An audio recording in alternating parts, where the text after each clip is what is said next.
24 अवतार हुए हैं भगवान के। परिपूर्ण अवतार 2 हैं, एक तो राम जी का और एक कृष्ण जी का।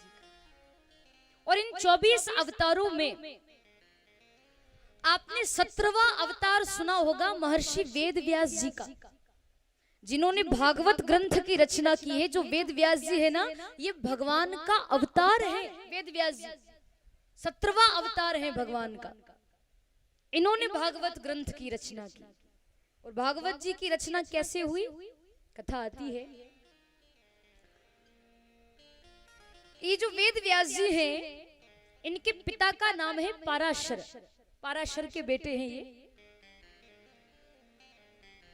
इनकी माँ का नाम सत्यवती है। वेद व्यास जी अपनी माँ के गर्भ से प्रकट हुए और प्रकट होते से ही जंगल की ओर जा रहे थे कि मैं तो तपस्या करूंगा, तप करूंगा। तो इनकी माँ सत्यवती रोने लगी, रोकर कहने लगी कि बेटा, तू मेरा एक लौता पुत्र है, तू मुझे छोड़कर चला जाएगा तो मैं किसके सहारे रहूंगी? तू मुझे छोड़ करके मत जा। व्यास जी ने अपनी माँ को आश्वासन दिया कि माँ तुम चिंता मत करो, अभी तो मैं वन में जा रहा हूं तपस्या करने, लेकिन मैं अभी तो जा रहा हूं, पर जब जब तुम मुझे याद करोगी, तुम मुझे सच्चे हृदय से याद करोगी ना, जिस दिन तुम मुझे याद करोगी उसी दिन उसी समय मैं तुम्हारे सामने प्रकट हो जाऊंगा, पर अभी तो मुझे जाने दो। तो व्यास जी अपने घर से निकल पड़े, उत्तराखंड बद्रीनाथ धाम में आए। यहां आकर के भगवान का भजन करने लगे। आश्रम बनाया उन्होंने एक, उस आश्रम का नाम सम्याप्राश रखा गया। वेद व्यास जी का आश्रम। वेद व्यास जी ने विचार किया कि मैं घर बार छोड़ करके जंगल में आ तो गया, धाम में आ तो गया, पर अब भजन कैसे करूं, क्योंकि मन ऐसा है, कभी लगता है भजन में, कभी नहीं लगता। तो कोई ऐसे ग्रंथ की रचना करूं कि जिसको सुनकर लोगों का मन बदल जाए। क्या करूं? तब वेद व्यास जी ने एक वेद के 3 भाग किए। तो कितने हो गए? 4। एक तो पहले से ही था, उसके 3 भाग किए तो 4 वेद हो गए। 4 वेदों की रचना वेद व्यास जी ने की। और वो वेदों के नाम यदि आपको पता हो कि 4 वेद कौन कौन से हैं, तो नाम बताओ। ऋग्वेद, यजुर्वेद, सामवेद और अथर्ववेद। सबको याद है। 4 वेदों की रचना की। वेदों की रचना करने के बाद भी व्यास जी के मन को संतोष नहीं मिला। फिर भी कुछ ना कुछ कमी लग रही थी कि अभी भी कुछ कमी है। क्या करूं? तो वेद के आधार पर व्यास जी ने 17 पुराणों की रचना की। सबसे श्रेष्ठ पुराण है विष्णु पुराण। वेद के आधार पर 17 पुराणों की रचना उन्होंने की। उसके बाद भी मन को संतोष नहीं मिला, फिर भी मन उदास था। उदास बैठे थे अपने आश्रम में मुंह लटका कर। तब वहां नारद जी आए। नारद जी कहने लगे कि व्यास जी आप दुखी क्यों हैं? आपने तो इतने सारे वेद और शास्त्रों की रचना की है, ग्रंथों की रचना की, आप दुखी क्यों हैं? व्यास जी ने कहा कि मैंने शास्त्रों की रचना तो की, पर मेरे मन को संतोष नहीं मिल रहा है। क्या कारण है? क्यों संतोष नहीं मिल रहा? नारद जी कहने लगे कि मैं बताऊं क्यों नहीं मिल रहा है। क्योंकि आपने वेदों की रचना तो की, शास्त्रों की रचना तो की, परंतु अभी तक आपने श्रीमद् भागवत जी की रचना नहीं की है, इसीलिए आपको संतोष नहीं मिल रहा है। आप भागवत जी की रचना करो। वेद व्यास जी ने कहा कैसे करूं? तो नारद जी ने कहा चिंता मत करिए, मेरे पिता ब्रह्मा जी ने मुझे 4 मंत्रों की भागवत प्रदान की है। और ब्रह्मा जी को ये भागवत भगवान नारायण ने प्रदान की थी। नारायण भगवान ने ब्रह्मा जी को भागवत का दान दिया और वही भागवत ब्रह्मा जी ने मेरे पिता ने कृपा करके मुझे दान की थी। तो एक काम करते हैं ना, वही 4 मंत्रों की भागवत में आपको दे देता हूं, आप फिर आपके हिसाब से रचना कर देना। और वैसे भी जीवन में जब कोई संत आते हैं, जीवन में जब सद्गुरु आते हैं, तभी तो जीवन कैसे जीना चाहिए, कैसे भजन करना चाहिए, उस परमात्मा को कैसे पाना है, ये सद्गुरु ही तो बताते हैं। बिना गुरु के आप कितने ही हाथ पैर मारिए, आप कितना ही भजन करो, कितना ही दान पुण्य करो, बिना सद्गुरु के आपके जीवन का कल्याण होने वाला नहीं है। पहले गुरु बनाओ, पहले सद्गुरु बनाओ, उसके बाद में कोई कार्य करना चाहिए, क्योंकि गुरु के बिना तो व्यक्ति संसार सागर से पार जा ही नहीं सकता। एक बात आप मुझे बताओ, ये प्रश्न नारद जी ने भी व्यास जी से पूछा था, जो मैं अभी आपसे पूछने जा रही हूं। ये बताइए, संत की कृपा बड़ी होती है, सद्गुरु की कृपा बड़ी होती है, या भगवान की कृपा बड़ी होती है? सद्गुरु की। अरे वाह। और अच्छा, कितने लोग इस बात का समर्थन करते हैं कि सद्गुरु की कृपा बड़ी होती है? सब करते हैं। बड़े समझदार हैं भक्त। संत की कृपा, सद्गुरु की कृपा भगवान की कृपा से कई गुना ऊंची होती है, कई गुना बड़ी होती है। क्योंकि सद्गुरु मिलेंगे, संत मिलेंगे, तभी तो भगवान मिलेंगे। बिना सद्गुरु के भगवान थोड़ी मिलते हैं। कहते हैं ना, गुरु गोविंद दोनों खड़े, काके लागू पाए, परंतु बलिहारी गुरु आपने जो गोविंद दियो मिलाए। गुरु की कृपा होती है, बिना गुरु के आप संसार सागर से पार नहीं जा सकते। रामचरितमानस में तुलसी बाबा लिखते हैं, गुरु बिन भव निधि तरहि न कोई, जो बिरंची शंकर सम होई। कोई भले कितना ही ज्ञानी क्यों ना हो, कितना ही वेदों का ज्ञाता क्यों ना हो, पर अगर उसके जीवन में सद्गुरु नहीं है तो उस ज्ञान का कोई फायदा नहीं है। जीवन में सद्गुरु होना चाहिए। फिर भले ही आपको कोई ज्ञान हो या ना हो, सद्गुरु अगर जीवन में है तो आप संसार सागर से पार चले जाओगे। इसीलिए बड़ा प्यारा भजन है संत कमल किशोर जी नागर जी का। आइए आप और हम उस भजन को गाएं। और मेरा बड़ा प्रिय भजन है, अपनी मालवी भाषा में भजन है जो अपन बोलते हैं। ब्राह्मण समाज की जो गौरव है हमारे संत कमल किशोर जी नागर, उनका ये भजन है। बड़ा प्यारा भजन है, आइए हम लोग गाते हैं। और इस भजन का अर्थ भी यही है कि कभी अभिमान नहीं करना चाहिए संसार का, कि मेरा इतना बड़ा परिवार है, कि मेरी पत्नी है, कि मेरे बच्चे हैं। नहीं, क्योंकि पत्नी बच्चे हमारे साथ नहीं जाएंगे, साथ जाएगा तो केवल परमात्मा का नाम है और कुछ भी साथ नहीं जाता। और अभिमान ऐसा करो कि जिससे कल्याण हो सके। और किस बात का अभिमान, तो इस भजन में कहा गया।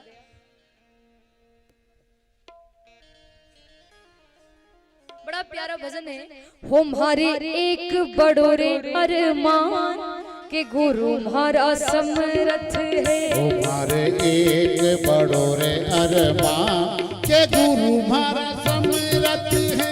हो मारे एक बड़ोरे अरमान के गुरु महारा समरथ है। हो मारे एक बड़ोरे अरमान के गुरु महारा समरथ है, गुरु अमरत है। हो समरथ है,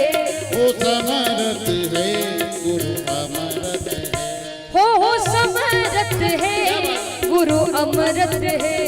हो समरथ है, गुरु अमरत है। हो मारे एक, मारे एक, ओ मारे एक बड़ोरे अरमान के गुरु हमारा समरथ है। हो मारे एक बड़ोरे अरमान के गुरु महारा समरथ है।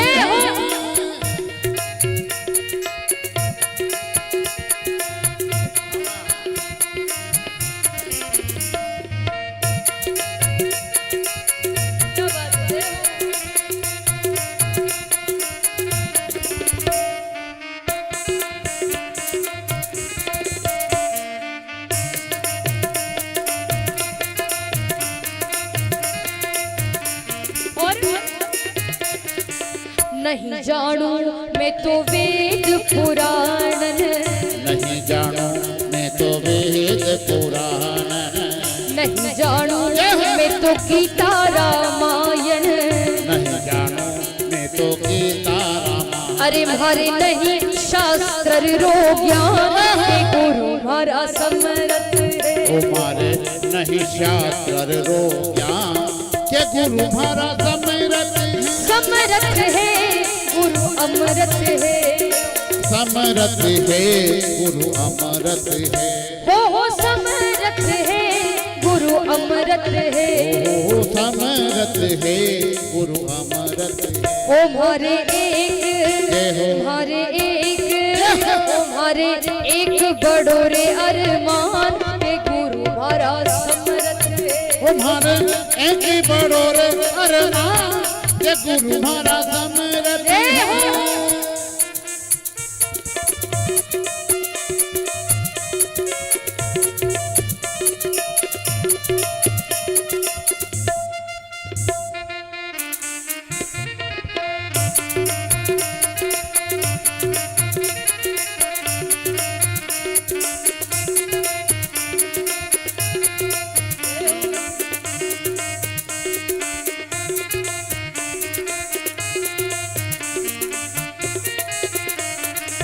नहीं जानू मैं तो जन्म मरण में, नहीं जानू मैं तो जन्म मरण में, नहीं जानू मैं तो स्वर्ग नरक में।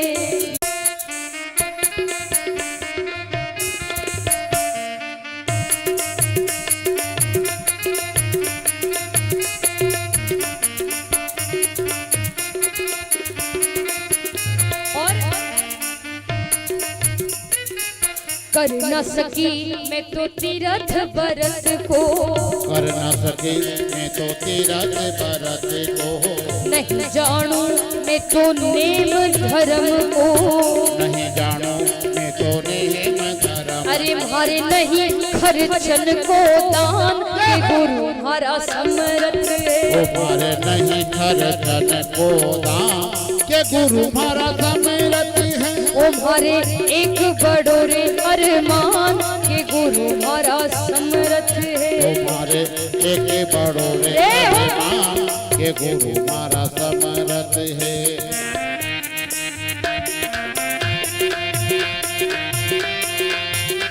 बोली गुरुदेव भगवान की जय हो।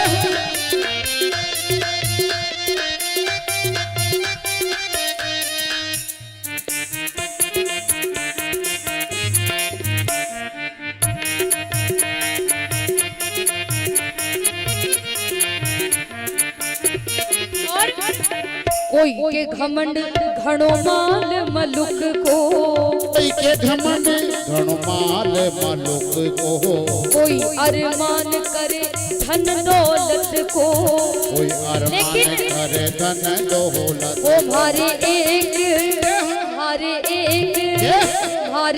एक बड़ो रे अरमान के गुरु मारा समरथ है।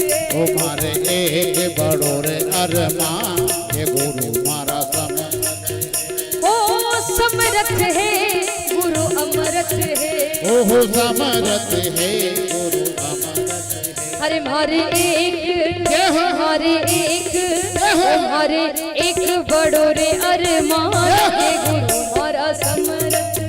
ओ मारे एक बड़ो रे अरमान के गुरु मारा समरथ है।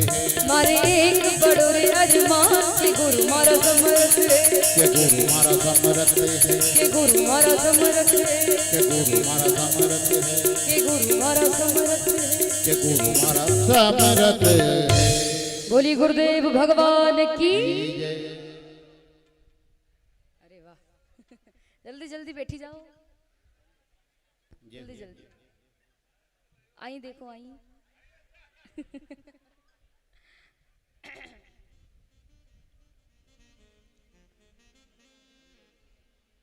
तो संत की कृपा, सदगुरु की कृपा, भगवान की कृपा से बहुत ऊंची होती है। और संत की कृपा भगवान की कृपा से ऊंची होती है, इस बात का प्रमाण नारद जी देते वेद व्यास जी को।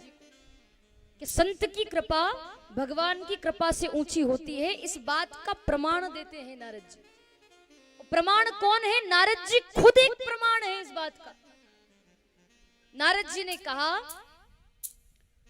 कि वेद व्यास जी, आपको पता है पूर्व जन्म में मैं एक दासी का बेटा था। मेरे जन्म होते ही मेरे पिता की मृत्यु हो गई थी और मेरी मां अकेली मुझे लेकर के संतों के आश्रमों में आई और संतों से प्रार्थना की कि बाबा, मैं एक अबला नारी हूं, मैं एक विधवा नारी हूं, मेरा पति मर चुका है और ये मेरा छोटा सा बच्चा मेरी गोद में है। बाबा, रहने के लिए हमारे पास में कोई जगह नहीं है, आप कृपा कर दो तो क्या आपके आश्रम में हम कुछ दिनों के लिए रह सकते हैं? और देखो बाबा, मैं आश्रम का सारा काम कर लूंगी, मैं झाड़ू लगाऊंगी, मैं पोछा लगाऊंगी, आप जो काम करने को दोगे मैं सब कर लूंगी, बस रहने के लिए स्थान और 2 वक्त की रोटी मिल जाए तो आपकी बड़ी कृपा होगी। संतों को दया आ गई। संत तो होते ही दयावान है। संतों का जो हृदय होता है ना, वो ताजे मक्खन की तरह होता है। तुलसीदास जी अर्धाली लिखते हैं, संत हृदय नवनीत समाना। नवनीत कहते हैं ताजे मक्खन को। संतों का जो हृदय होता है वो ताजे मक्खन की तरह होता है, बहुत कोमल होता है, बड़ा मुलायम होता है। नारद जी अपने पूर्व जन्म की कथा सुना रहे हैं व्यास जी को, आप भी ध्यान से सुनिएगा।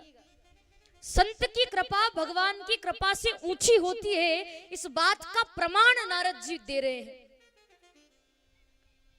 कि मैं एक दासी का बेटा था, मेरे जन्म होते ही मेरे पिता की मृत्यु हो गई। संतों के आश्रमों में मेरी मां गई, उनसे कहा कि रहने के लिए जगह चाहिए, स्थान चाहिए। संतों को दया आ गई तो उन्होंने मेरी मां से कहा कि बेटी चिंता मत करो, हमारा आश्रम बहुत बड़ा है, भगवान की कृपा से रहने के लिए खूब जगह है, जाओ अंदर आश्रम में चली जाओ, हमारी पत्नियां हैं, तुम उनके साथ में रहना। सारे गृहस्थ संत थे। नारद जी कहने लगे कि व्यास जी, मेरी मां उन संतों के आश्रम में रहने लगी। सुबह मेरी मां उठती जल्दी, आश्रम का झाड़ू लगाती, पोछा लगाती, आश्रम में जल भर करके लाती, गौशाला में गौ माता की सेवा करती, उनको जल पिलाना, उनको चारा देना, पूरा काम मेरी मां करती थी। और इतना बढ़िया आश्रम था कि सुबह 4 बजे से लेकर, प्रातः 4 बजे से लेकर रात्रि 10 बजे तक उस आश्रम में सत्संग की ही चर्चा होती थी, भगवान की ही चर्चा होती, दूसरी कोई बात होती नहीं थी। और जब सत्संग होता था ना, तो मेरी मां मुझे गोद में लेकर बैठ जाया करती थी और मैं बड़े प्रेम से सत्संग सुनता था। और मैंने संतों की बड़ी सेवा की, मैं उनके चरण सेवा करता, मैं उनको जल पिलाता, मैंने बहुत सेवा की संतों की। और संतों ने प्रसन्न होकर, मेरी सेवा से प्रसन्न होकर मेरा नाम बालक रामदास रख दिया था। नारद जी के पूर्व जन्म का नाम है रामदास, मेरा नाम रख दिया था उन्होंने, बालक रामदास। और एक दिन उस आश्रम में कुछ विरक्त संत आए, सन्यासी महात्मा आए चातुर्मास करने के लिए। चातुर्मास होता है, संत महात्मा करते हैं, एक स्थान पर बैठ करके भजन करना, उसको चातुर्मास कहते हैं। नारद जी ने कहा कि उस आश्रम में चातुर्मास करने के लिए विरक्त संत आए, वो भी बहुत भजन करते, बहुत पूजा पाठ करते, खूब सत्संग करते, 24 घंटे सत्संग चलने लगा और इतना प्यारा सत्संग होता था, मैं बड़े प्रेम से सुनता था। संत सत्संग में कहा करते थे, संसार में कोई हमारा नहीं होता, माता पिता भाई बहन पत्नी बच्चे सब यहीं रह जाते हैं। कौन माता पिता, कैसे माता पिता, हमारे सच्चे माता पिता या हमारा सच्चा संबंध तो उस परमात्मा से होता है, संसार में कोई नहीं होता हमारा। इतना बढ़िया सत्संग चलता और वो बालक सुनता। नारद जी कहने लगे कि 4 महीने हो गए और एक दिन जब वो सभी संत महात्मा अपने अपने आश्रम को जा रहे थे, तो जाते जाते मैंने उन संतों के चरण पकड़ लिए। मैंने कहा कि बाबा मुझे भी आपके साथ जाना है, मुझे भी अपने साथ ले चलो। संतों ने कहा कि नहीं बेटा, तुम यहीं रहो, अपने माता पिता की सेवा करो। मैंने कहा कौन माता पिता, कैसे माता पिता? आप ही ने तो सत्संग में कहा था कि संसार में कोई किसी का नहीं होता, तो फिर कौन माता और कौन पिता? मुझे आपके साथ चलना है, मुझे भी भगवान का भजन करना है। ये बात नारद जी की मां को पता चली कि मेरा बेटा रामदास उन संतों के साथ में जाना चाहता है। नारद जी की मां, रामदास की मां उन संतों के पास गई और उनको कह दिया कि देखो बाबा, मेरा एक लौता बेटा है, ये अगर आपके साथ चला जाएगा जंगल में तप करने तो मैं किसके सहारे रहूंगी? मेरे बेटे के जन्म होते ही मेरे पति की मृत्यु हो गई थी, अब संसार में कोई नहीं है इसके सिवा, और ये भी चला जाएगा तो मैं कहां और कैसे रहूंगी? तो बाबा मेरा बच्चा कितनी ही जिद करे आपसे, पर आप इसको साथ लेकर के मत जाना। मां ने पहले ही संतों को समझा दिया, पर वो बालक, उसने तो जिद पकड़ रखी थी कि मुझे संतों के साथ जाना है। फिर अगले दिन वो संत जाने लगे वहां से। उस दिन तो नहीं गए क्योंकि नारद जी ने रोक लिया था कि नहीं, मैं आपको नहीं जाने दूंगा। अगले दिन जाने लगे, फिर वो बालक रामदास गया, मुझे ले चलो ना अपने साथ, मैं चलूंगा आपके साथ में, देखो मना मत करना। संतों ने कहा कि बेटा तुम यहीं रहो, ओम नमो भगवते वासुदेवाय इस महामंत्र का जाप करना। तुम्हें जंगल में जाने की आवश्यकता नहीं, तुम इस मंत्र का जाप करोगे तो वो परमात्मा स्वयं चलकर तुम्हारे पास आ जाएगा। तुम मत जाओ, वो आ जाएगा तुम्हारे पास। बस हमारे इस मंत्र का ध्यान रखना, इसका जाप करना। नारद जी को पता चल गया उस बालक रामदास को कि मेरी मां ने संतों को मना किया कि मेरे बेटे को लेकर मत जाना। कभी कभी परिवार वाले भी भक्ति में बाधक बन जाते हैं।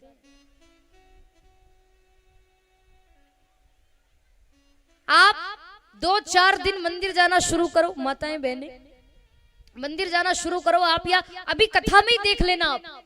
आज तो कथा का दूसरा दिन है। आप अगर 7 दिन तक कथा में लगातार आओगे ना समय से, तो पराये लोग तो बाद में कहेंगे, आपके परिवार के पहले बोल देंगे कि बड़ी मीरा बन रही है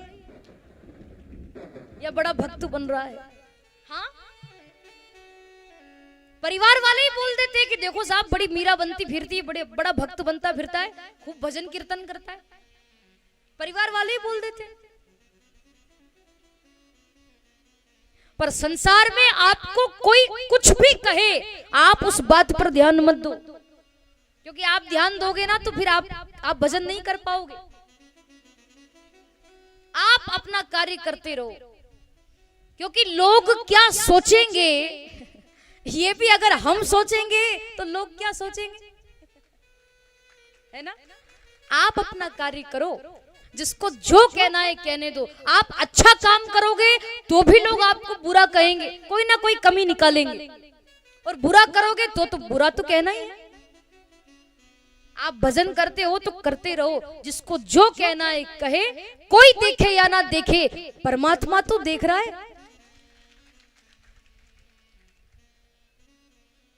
नारद जी की मां ने मना कर दिया संतों को कि मेरे बेटे को लेकर मत जाना। संत लेकर के नहीं गए। नारद जी को बड़ा बुरा लगा। वो बालक रामदास कहीं भजन करने जाता तो मां भजन नहीं करने देती, कि ऐसा ना हो कि संतों के साथ कहीं भाग जाए, ऐसा ना हो कि मेरा बेटा संत बन जाए, क्योंकि अगर ये चला गया तो मैं किसके सहारे रहूंगी। ऐसा ना हो कि मेरा बेटा बाबा बन जाए, संत बन जाए। माँ हमेशा रोकती थी भजन करने के लिए। और बालक रामदास परेशान हो गया अपनी माँ से कि ना तो भजन करने देती है, ना सत्संग सुनने देती है, ना कहीं जाने देती है। भगवान करे मेरी माँ मर जाए। जहां ये बात मुख से निकली, भगवान करे मेरी माँ मर जाए, उसी समय नारद जी की माँ गौशाला में गई गौ माता को चारा खिलाने के लिए। नारद जी ने कह दिया कि भगवान करे मेरी माँ मर जाए। जैसे ही वो गौशाला में चारा खिलाने गई गाय को, उसी घास फूस में, उसी चारे में एक सर्प बैठा हुआ था। उस सर्प ने नारद जी की माँ को डस लिया और उनकी वहीं मृत्यु हो गई। इसीलिए कहते हैं कि 24 घंटे में से एक बार सरस्वती माता आपकी जीभ पर विराजमान रहती है। एक बार सरस्वती जी आती है। जब भी बोलो किसी को तो अच्छा बोलो। अगर आपने बुरा बोल दिया और वो सच हो गया तो, है ना, साधारण व्यक्ति का तो कुछ नहीं, पर संत अगर किसी को बद्दुआ देते हैं ना दिल से, तो फिर वो कहीं का नहीं रहता। क्योंकि वो तो भजन करते हैं ना। भजन करने वाला कोई भी हो, संत से मतलब नहीं है। एक उदाहरण दिया मैंने आपको।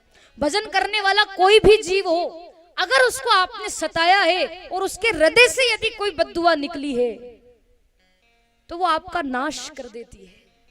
नारद जी के मुख से निकल गया था, और नारद जी एक सच्चे संत हैं। निकल गया मुख से भगवान करे मेरी मां मर जाए, तुरंत गौशाला में मर गई। नारद जी दौड़ लगाकर बालक रामदास, नारद जी तो बाद में अगले जन्म में नाम हुआ था रामदास। वो बालक रामदास गया, उसको पता चला कि मेरी मां मर गई।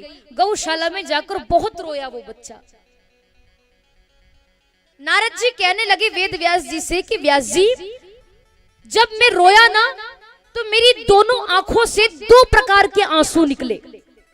दाहिनी आंख से ठंडे आंसू और बाईं आंख से गर्म आंसू निकले। व्यास जी कहने लगे वो कैसे, ऐसा क्यों हुआ? नारद जी कहने लगे वो ऐसे कि जब हम किसी बात से दुखी होकर रोते हैं ना, जब हम किसी बात से दुखी होकर रोते हैं, पीड़ा में रोते हैं, दुख दर्द में रोते हैं, तो हमारी आंख से गर्म आंसू निकलते हैं। और जब हम खुशी के मारे रोते हैं, जब हम प्रसन्नता के कारण रोते हैं, तो हमारी आंख से ठंडे आंसू निकलते हैं। नारद जी कहने लगे 2 प्रकार के आंसू इसीलिए निकले क्योंकि मेरी मां मर गई। उस बात का मुझे दुख था कि मुझे ऐसा नहीं कहना था कि भगवान करे मेरी मां मर जाए। मुझे क्या मालूम था कि वो सच में मर जाएंगे। मुझसे ये भूल हुई, मेरी मां मुझे छोड़कर चली गई। इस बात का मुझे दुख हुआ, दर्द हुआ, इसीलिए मेरी बाईं आंख से गर्म आंसू निकले और मैं रोया। और दाहिनी आंख से ठंडे आंसू इसीलिए निकले। रोने के बाद मैं ये विचार करने लगा कि अब एक माँ ही थी जो मुझे भजन करने से रोकती थी, जंगल में जाने से रोकती थी।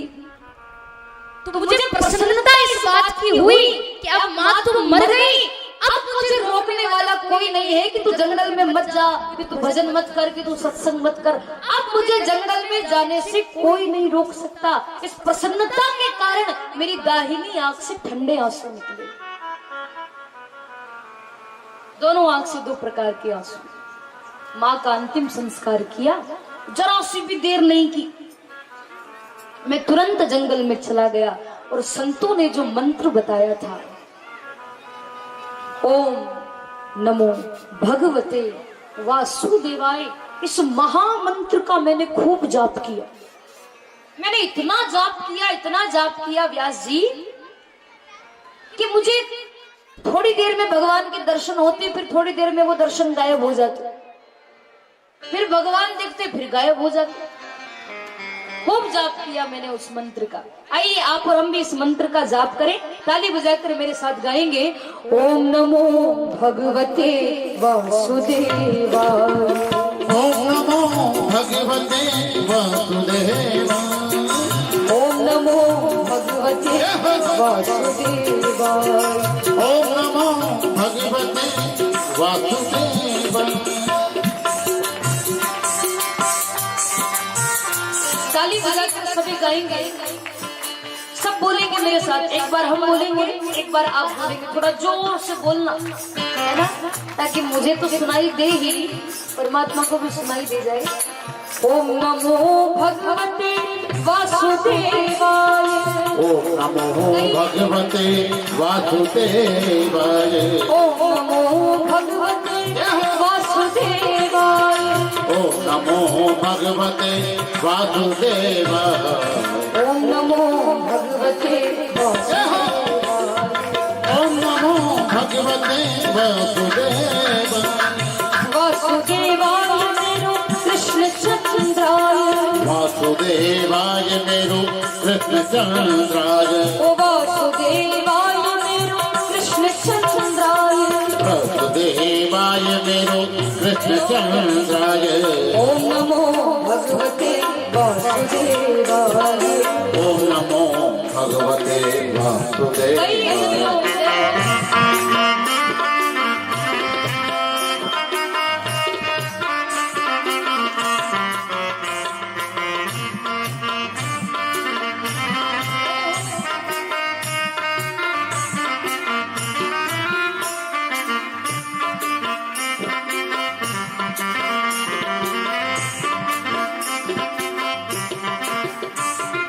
वासुदेवाय मेरो कृष्ण चंद्राय। वासुदेवाय मेरो कृष्ण चंद्राय। ओ कृष्ण चंद्राय वासुदेवाय। कृष्ण चंद्राय मेरो वासुदेवाय। ओम नमो भगवते वासुदेवाय। ओम नमो भगवते वासुदेवाय। ओम नमो भगवते वासुदेवाय। ओम नमो भगवते वासुदेवाय। ओम नमो भगवते वासुदेवाय। ओम नमो भगवते वासुदेवाय। बोली गोपाल कृष्ण भगवान की खूब भजन किया नारद जी। कभी भगवान का दर्शन होता, फिर वो दर्शन गायब हो जाता, फिर भगवान दर्शन देते, फिर अंतर ध्यान हो जाता।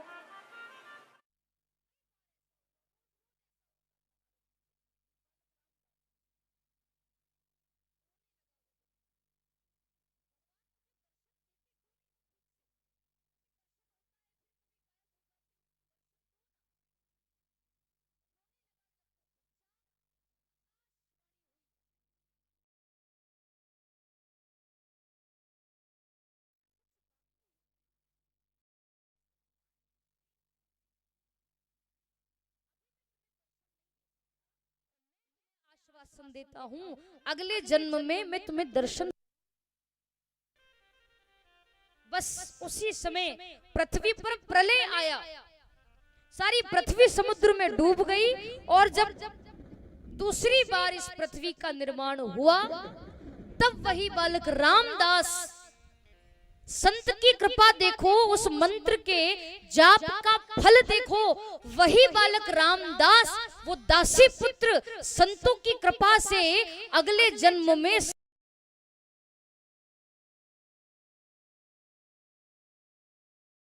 पहले तो बच्चा तरसता था भगवान का दर्शन करने, अब तो नारद जी 24 घंटे भगवान के साथ रहते। भगवान की दी हुई वीणा उनके हाथ में है। संत कृपा का ये फल है। संत की कृपा भगवान की कृपा से ऊंची होती है। इस बात का प्रमाण हम नारद जी की कथा में देख सकते हैं। संत की कृपा से जब एक दासी पुत्र संत नारद बन सकता है, तो फिर आप भागवत जी की रचना क्यों नहीं कर सकते? कर सकते हैं। 4 मंत्रों की भागवत नारद जी ने व्यास जी को प्रदान की। उन्हीं 4 मंत्रों से भागवत जी के 18,000 श्लोक बनाए गए और बृहत भागवत की रचना व्यास जी के हृदय में हो गई। नारद जी वहां से चले गए। अब भागवत जी की रचना तो हो गई, पर इस भागवत जी की कथा को सुने कौन? किसको सुनाई जाए? कथा सुनने के लिए कोई ऐसा सुपात्र होना चाहिए जो कथा सुन सके। हर कोई कथा थोड़ी सुनता है। क्या करें? तब व्यास जी के मन से एक आवाज आई कि इस भागवत कथा को सुनने के अधिकारी तो श्री शुकदेव जी महाराज हैं, उनको ये कथा सुनाई जाए। और शुकदेव जी तो जंगल में तपस्या कर रहे हैं, उनको कैसे लाया जाए? तब व्यास जी ने अपने 4 ब्रह्मचारी शिष्यों को भेजा, एक श्लोक बताया उनको और कहा कि जिस स्थान पर, जिस जंगल में शुकदेव जी भगवान का भजन कर रहे हो, वहां जाकर के ये श्लोक बोलना, श्लोक को उनके सामने गाना, उन पर कोई असर होगा तो उनको फिर यहां लेकर आना। शिष्य गए जंगल में, तपस्या कर रहे थे शुकदेव जी, वहां जाकर के ये श्लोक बोला, वरहा पीडम नटवरहपु कर्णयो कर्णिकारम विभ्रधवासः कनक कपीशम वेजयन्ती चमाला। भगवान के स्वरूप का वर्णन है इस श्लोक में। वरहा पीडम नटवरहपु कर्णयो कर्णिकारम विभ्रधवासः कनक कपिशम वेजयन्ती चमाला। भगवान बड़े सुंदर है। ये आधा ही श्लोक उन शिष्यों ने सुनाया और शुकदेव जी की समाधि भंग हो गई। शुकदेव जी ने इधर उधर देखा कि इतने प्यारे श्लोक गाने वाला कौन है, वो मेरे सामने क्यों नहीं आता? चारों शिष्य सामने आए, हमने गाया है ये श्लोक, और देखो हमें सिर्फ इतना ही श्लोक आता है, आधा। अगर आपको पूरा श्लोक सुनना है ना, आप हमारे गुरुजी के पास चलो, वो आपको पूरा श्लोक सुनाएंगे। क्योंकि वो तो चाह ही रहे थे कि कब शुकदेव जी जाए व्यास जी के पास में और कब वो उनको कथा सुनाए। शुकदेव जी ने कहा कि नहीं, मैं कहीं जाने वाला नहीं हूं, मैं तो यहीं बैठकर भजन करूंगा। असर हुआ उस श्लोक का, पर थोड़ा कम असर हुआ। फिर से वो समाधि में चले गए। शिष्य गए, व्यास जी ने कहा क्या हुआ, असर हुआ कि नहीं? शिष्यों ने कहा महाराज असर तो हुआ पर थोड़ा कम हुआ।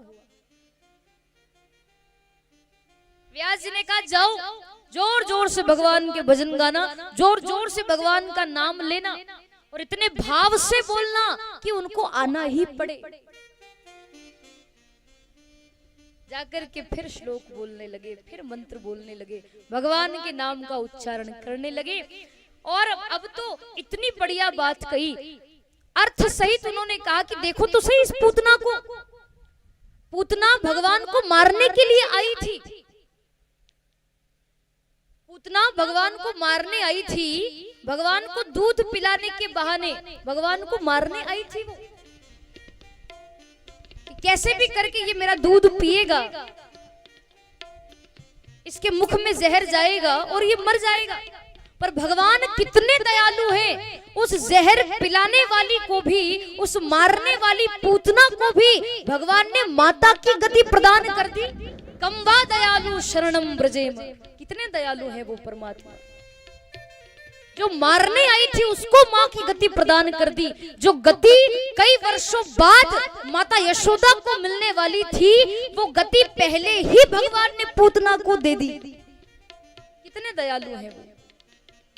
और ये बात सुनते ही शुकदेव जी की समाधि टूट गई। दौड़ लगा कर कहने लगे मुझे ले चलो वहां जहां तुम्हारे गुरुजी है, मुझे पूरी कथा सुनना है, आधी अधूरी नहीं।